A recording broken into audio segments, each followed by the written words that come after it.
For full disclosure, I didn't want to record this. The negativity after Bayern Munich was one thing, but this 1-1 draw against Granada was a whole nother level. Honestly, I didn't enjoy watching this match more than maybe I didn't enjoy watching any match over the last 3 to 4 years. I know it sounds crazy and reactive, and most of the comments below are usually reactive, but this is a rough one. Usually if you told me that Barcelona were going to be playing a back line with an 18-year-old making his debut, a 22-year-old who's probably the man of the match, and two 20-year-olds, I would have been saying, that's awesome. There's a lot of good things and a lot of positives to look for, especially with growth and improvement and all those things. But somewhere in the second half, even I said, geez, can this match either end or they get that equalizer, but even then, can this match be over? Now you know me, so you know I still found a few positives, but here's my 5 headlines for that 1-1 draw with Granada at the Camp Nou. For those looking for a pick-me-up, these 5 headlines probably won't do that, because headline 1 is all about the manager, and that's that Koeman is probably on borrowed time. This will be a lot of what I say on the podcast tomorrow, so I don't want to spoil too much of it, but people were all over me for my defense, if you will, of Ronald Koeman after that Bayern Munich 3-0 loss. I actually stand by it. I think that his tactics against Bayern Munich were kind of what he had to do against a dominant force in the Germans. And I thought he was pretty correct with his lineups, his formation, and the way he tried to get anything out of that match. This tonight, entirely different. It's one thing to be outclassed by Julian Nagelsmann. It's another thing to be outclassed by Robert Moreno and a team that had 2 draws and 2 losses in the Liga season so far. Yes, it ended 1-1, but you know this was largely a 1-0 win for Granada for much of that match. It was tactically kind of a mess. Granada came out looking to defend, looking to get on the counterattack. They get a goal in the second minute, and they defended for 95 minutes. Barcelona never broke them down and never had many ideas to break them down. I know where many in the fan base stand about the club legend, but I'm not sure how many of the actual players playing on the field have already started tuning the manager out, and you know how that ends. Number 2 is underwhelming tactics. I will defend a manager that doesn't have the right players, has a majority of his better players injured, lost the greatest player of all time just before the season began. I can say all those things in defense of the job that Koeman has at his feet. But even I can only go so low when it comes to the product on the field. 23 crosses in the first half, only 5 completed. On the game, it was 14 of 54. Those numbers are just unacceptable. And I know that you can argue that it's a lot on the players playing on the wings. The manager even said in the post-game that without Ansu Fati, without Ousmane Dembele, there was little that Barca could do on the wings. And yeah, it could be on the back of some of the wing backs or those who are being tasked to play out wide. But a lot of that goes to the tactics on the manager through the middle. You can put it some on the personnel on the field, but that's how the team is constructed. I know people were negative on the Sergio Roberto point, but I don't know how much you blame Roberto for this one. If you're going to take Sergio Roberto and Frankie de Jong and set them up just outside the 18, where they're either bypassed by a long clearance, which they were a number of times in that first half, they're not really looking for any near post or far post runs, they're just kind of staying stagnant, that's easy to mark for the opposition, and Granada were all too happy for how the midfield was set up for Barcelona. And as much as we talk about the wings, it's through the middle where I was the most disappointed. It's those runs in behind. Yeah, there were runs out on the wings, but they were basically, that being Granada, playing a back 6.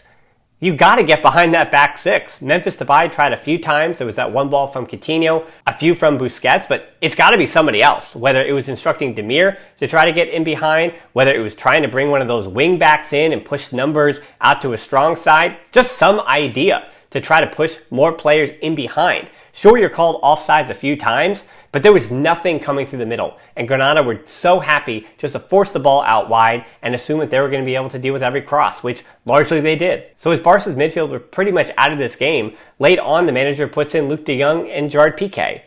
And that idea is getting the rightful amount of criticism that it should. I know there weren't many options on that bench, but it just goes to show you that the manager was truly out of ideas against Granada at home in September. Number 3, let's do a positive. Lock in Ronald Arajo to my starting 11. He was the man of the match in this game. He had 5 shots. His 3 on target were as many as the rest of his teammates combined.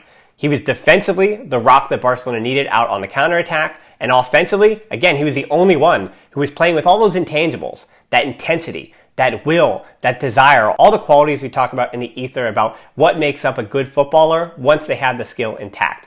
Does he break lines with his passing? No. Not very good on long balls. But everything else were all positives for Ronald Arajo today. Sure, Barca's 12 corner kicks did help get him involved in the match, but at 22, he's taken that leap. Back-to-back performances, even after not starting the first match of the season. And I think back to last season when he had that really good stretch of play before he got injured. Ronald Arajo is ready not only for prime time, but he's a player that I'm already locking in to my future successful starting 11 in however long that takes to get to. Arajo was the man of the match before the goal, and the goal was just the icing on the cake. The assist by Gabi, who once again showed that he is a remarkable difference maker. Not necessarily a world beater just yet at just 17 years old, but his ability to recognize where Arajo, Luke de Jong, and Memphis Depay were at the back post, take that ball in from Piqué and not take a touch, know immediately you have to get that cross up over the first two defenders, so it was a tactical acumen that, maybe Koeman should be asking the 17-year-olds for some advice. And on the point of Gabi, I continue to say, it should not be Sergio Roberto, Gabi, or Riqui Puig. This is a deep squad, and all three should feature throughout this season. Barca played 3 times this week, and if Pedri hadn't been injured, I'm a little worried that only Sergio Roberto would have got extended minutes, and Gabi would have been coming off the bench. I think Gabi deserves to start the next match against Cadiz, or you start Riqui Puig and bring Gabi in at halftime if Puig just can't seem to figure it out, because in this one, Puig wasn't great, but he also hasn't played in almost an entire month. So I didn't expect much from Puig, and he didn't really deliver on what we wanted. But with proper rotation, Puig will actually get into some kind of rhythm for the first time in almost 2 years. 4 is Alejandro Balde's debut being cut short. Positives and negatives here for sure. Most important positive is that Balde was given a lot of responsibility with Granada defending through the middle, and he didn't look out of place. I thought he and Coutinho worked about as well as we expected, as Balde would overlap, Coutinho would cut in and try to make something happen in the middle. And that instruction right before he came off for Balde to try to get inward a bit too, adding an extra body in the middle of the field because he does have the technical ability to combine well in the middle of the park. I was happy with that adjustment too. And with Balde, it's not necessarily what he needs to fix, it's actually what he needs to add to his game and improve upon. And just with some simple instruction, the fact that he was immediately able to do, I thought, what the coaching staff asked him to do, is a really bright sign to see how high the 18-year-old can fly this year. He was never dribbled past, won his only ground duel, misplayed just 1 of his 39 passes, and only lost possession 4 times. The Camp Nou was right to boo when they thought he was coming off due to a decision, but reports are that it was his back acting up, which is another negative. Players cannot stay healthy for Barca, ever. That said, I think the 18-year-old can be happy with his debut. I can't read too much more into it because not only was it less than one half of football, but with the performance of the team overall tonight, there's not much more I can read into it. 5, Eric Garcia and Sergio Dest. Those are my guys, and they're letting me down. Alejandro Balde in this match turned it over 4 times. 4 times. Sergio Dest, 30 times. And I know that's over the course of a full game, but 4 times 2 is you get the point. Granada decided early on that Barca didn't have a plan B other than Dest getting it out wide and trying to sling it across. And they assumed, and watched the tape, that Dest crosses are not good enough. And they weren't up to the standard tonight. And Barcelona offensively were stagnant due to that. He also, again, lost the ball a lot on 1v1 dribbles. On the right side, defensively, both he and Eric Garcia were either just too slow for Darwin Machis or not in the right positions when Barca turned the ball over. Mingueza does set up in a different position than Dest, where Dest will when Barca lose the ball, Dest will be farther out wide, up to the wing, while Mingueza sets up right at that corner of the 18-yard box. So he's there to get the ball back for Barcelona. Defensively, he and Garcia were lacking when they were on the right, and oddly enough, they did improve when they got on the left, which I don't know what that says about either player, that they were better on their unnatural side. I will be the last one to jump ship off Eric Garcia and Sergio Dest Island. That said, they are both 20 years old, and while that means that they have a long time to improve, if they don't actually improve on the things they need to tangibly work on, that being Eric Garcia in his one-on-one defending, and that being Sergio Dest with his crossing and losing the ball way too much, and defensively being in those proper positions when Barca lose the ball as a team, if they don't improve on those things, even at 20, they could find themselves on the bench and out in the starting lineup. And you can't improve on anything if you're not playing.